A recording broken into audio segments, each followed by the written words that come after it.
What Ike Allen and Andy Anderson have created at AVAIYA is what the world needs. Hello, AVAIYA family. I'm Andy Anderson. My partner Ike Allen and I are teachers, mentors, and the co-owners of AVAIYA University. AVAIYA is the creator of over 1,000 books, films, courses, teachings, and other supportive resources. Thank you so much for joining us. Our fellow teacher Zoe Parsons is back with us today to talk about healing from codependency after narcissistic abuse. Zoe is a certified counselor and survivor of domestic abuse who uses her education and personal experience to help educate, validate, support, encourage, and empower people on their journey to self-love after abuse. Welcome back to AVAIYA, Zoe. Hey, thanks for having me. Yeah, great to have you back. Here. And I'm excited to have a great conversation today as it relates to codependency. So let's talk about what's your definition of codependency, and is it possible that it could be caused by narcissistic abuse? So, I mean, codependency really is a learned pattern of neglect of yourself, and normally we do it in order to gain love, approval, or validation, and generally it's always going to start in childhood. I mean, most of these things do, but if we're in a narcissistic relationship, what a narcissist is going to do is he's going to tap into that vulnerability that we have, and they're going to groom and they're going to condition us to develop more patterns, to deepen those patterns of codependency. And why we would develop those patterns even further is generally it's to survive that relationship. I mean, a lot of the stuff that happens, we're not even consciously aware of it. It's like our brain just automatically takes over and puts us into survival mode, and we'll just kind of go ahead and do these things. But one way that we can maybe identify this within ourselves if we're in this type of relationship is what a narcissist will do is they will make us responsible for everything that's wrong in the relationship, right? Including everything they do.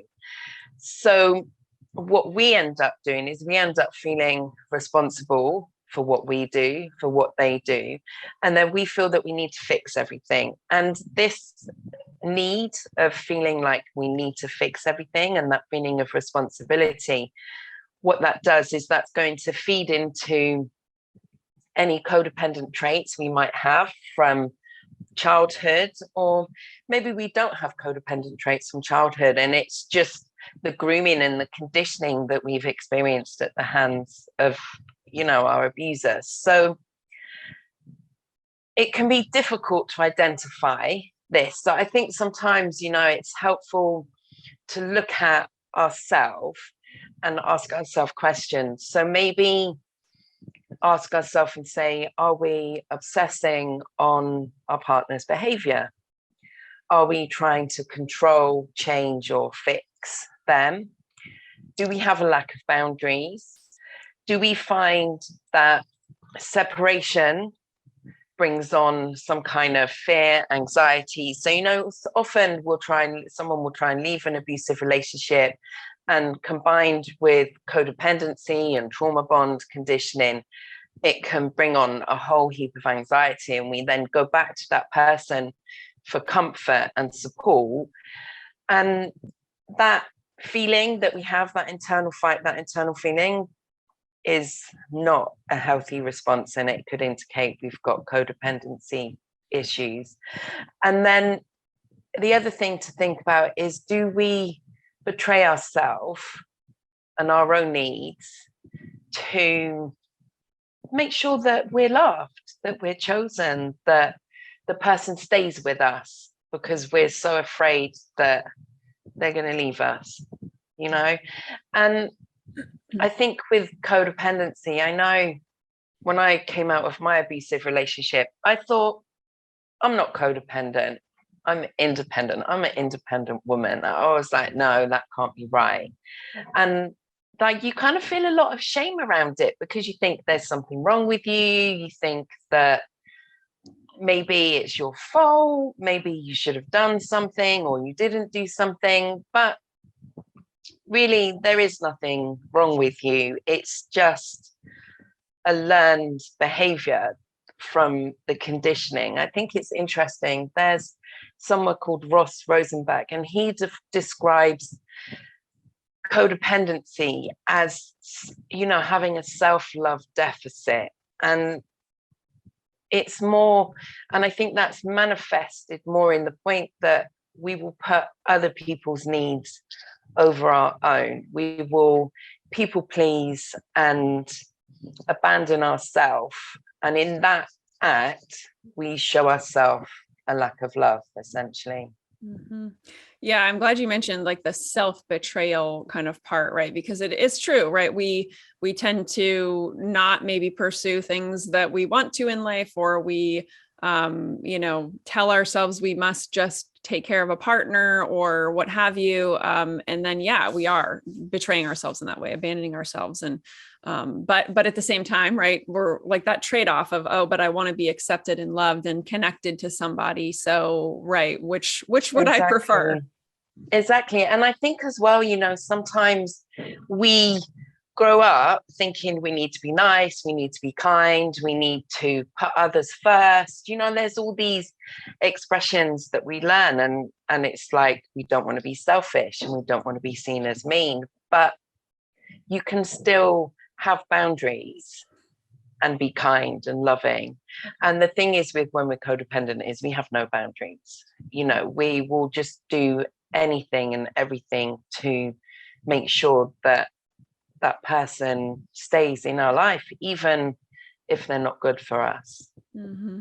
And why do you think we're so afraid of, right, that abandonment, even if they're not good for us, right? Whatever it is, or maybe some people watching, you know, like I struggle with codependency, but my partner is amazing. And, you know, like, right, I had many toxic relationships prior to him, but I still struggle with that abandonment wound. And I'm sure a lot of people do. Like, what are your thoughts on like where that comes from and how we can work on that?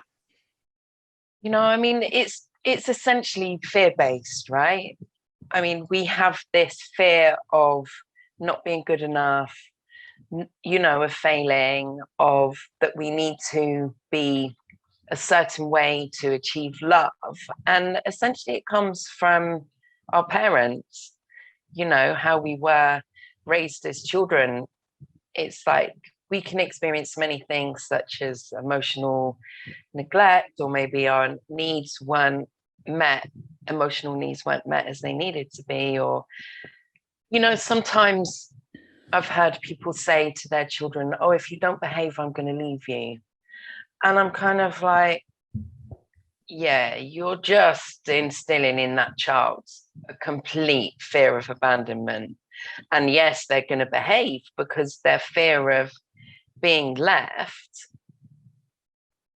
is going to override their natural, you know, whatever it is they're crying about or being naughty about or speaking up about. And essentially what that one thing that that parent might do, which seems relatively minor, what it's doing is it's conditioning you to shut up, put up, and stay.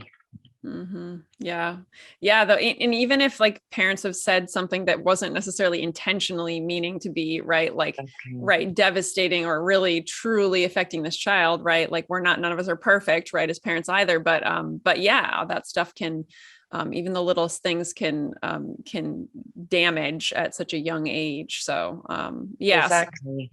So what are some of the things that people can do, take on, practice, what have you, in the world of like stopping these codependent tendencies? So, I mean, essentially, codependency is a learned behavior, right? So, first of all, we need to become aware. You know, you kind of have to. So I mean, how our brain works is you have the conscious brain, the subconscious brain, and then obviously everything goes in and then down into your subconscious brain, and then it becomes a belief, a feeling, an action.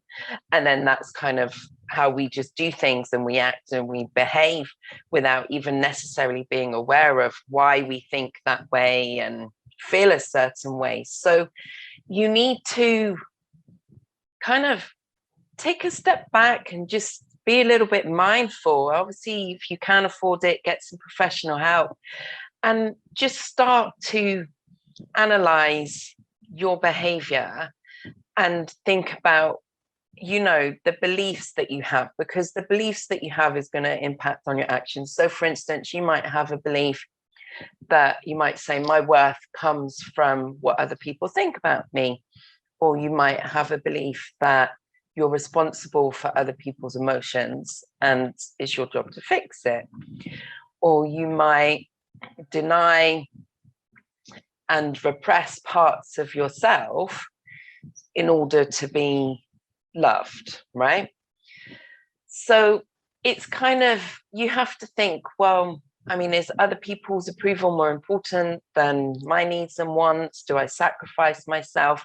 Do I feel that self-care and is selfish and it makes me feel guilty? So you can ask yourself these questions.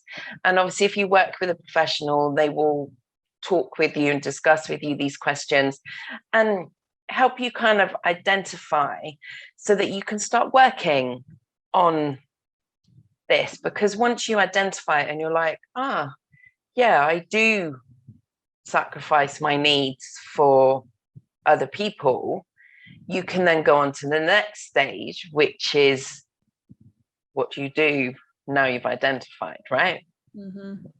And so what does that look like after we've like become more aware of, right, the tendencies, the behaviors, the coping mechanisms, like what comes after that, I guess?